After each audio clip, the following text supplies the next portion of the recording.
ladies and gentlemen, and welcome to another episode of the CD Racoola Show. Today's show, the wee lad whom always wears green and has the shiniest of shoes, is making an appearance as we take a look at the 2000 film, Leprechaun in the Hood. Hard to believe that it's been 25 years since that film was made. I guess time flies when you're a 600-year-old vampire draining people dry and whatnot. So, before we jump into the pot of gold that is this film, if you could be a dear and hop, skip, and jump over to that subscribe button and press it. You'd be lucky for the rest of your days, I promise you that. Oh, by the way, I did do an episode on the original Leprechaun film, so feel free to check that out. I may post a link down below for you guys. So moving on here to Leprechaun in the Hood, this was the 5th film in the franchise. There's been loads of Leprechaun films. I think people have a lot of love for the Leprechaun movies, and they got so many sequels because although the Leprechaun, he looks scary, and he most certainly does look horrific, and he does terrible things to people, dispatching them in a number of gory little ways. He does it with so much fun and lightheartedness that you find yourself almost rooting for the little guy at times. I always root for the bad guys anyway, you know me. This film isn't that much different than other Leprechaun films, to be honest. They all pretty much follow the same recipe that has led the makers of these films to a pot of gold. First off, someone awakens the leprechaun. That happens in every movie somehow.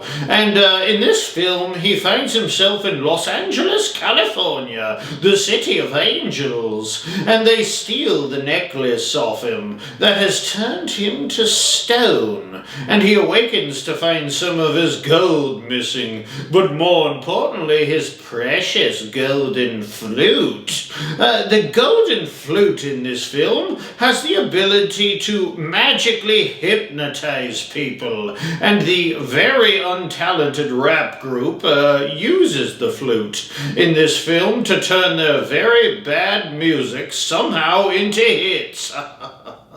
Speaking of hits, in every Leprechaun in the Hood film, the old Lep enjoys a couple hits of the green stuff. You know, the old sticky icky.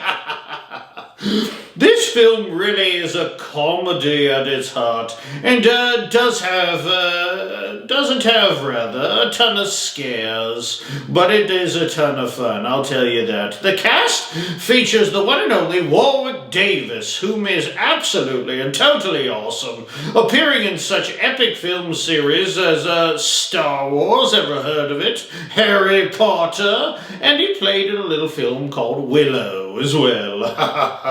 Warwick will always have my black, unbeating heart for his portrayal of the little menace known only as Leprechaun.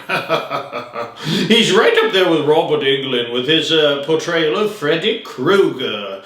He just is the character. And the movies where he's not cast to play the role of the Leprechaun, it just seems wrong somehow, you know. I mean, he just is the character. Also, Ice-T hilariously in this film.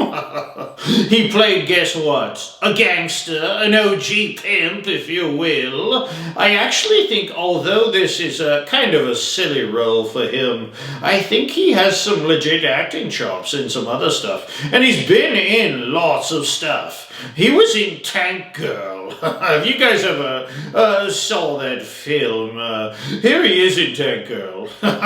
Look at him there.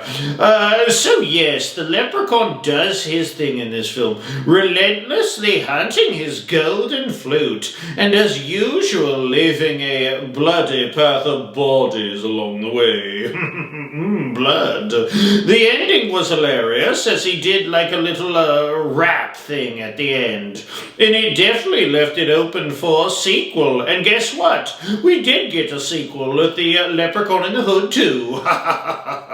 So apparently somebody out there liked these films besides me, you know.